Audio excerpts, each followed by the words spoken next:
నీ పెళ్ళేమో గాని నా సావుకొచ్చింది మామ. నా కోసం ఆ మాత్రం చేయలేవేంట్రా?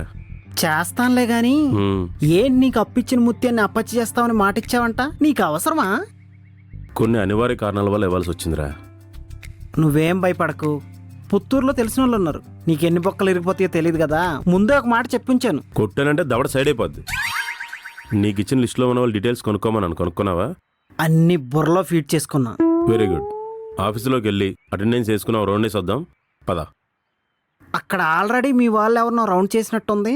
భయ్యా ప్లీజ్ భయ్యా, మీ కాల్ పట్టుకుంటాను భయ్యా, ఒక్క వారం టైం ఇవ్వండి భయ్యా, ఎలాగైనా మీ డబ్బులు మీకు కట్టేస్తాను భయ్యా. ఏంటి నీకు ఇచ్చేది? 2 నెలలు కొట్టావు, ఫోన్లు ఎత్తావు, ఇంట్లో ఉండవు, నిన్ను నమ్మి టైం ఎలా ఇచ్చేది? ఒక్కసారి ఫోన్ చేస్తే ఎత్తి సమాధానం చెప్పొచ్చు, గంటకోసారి ఫోన్ చేసి డబ్బులు కట్టు కట్టు అంటే ఎలా కడతాను భయ్యా? ఏం నా మీద అరుస్తున్నావు? నీ బండి నీకొద్దా?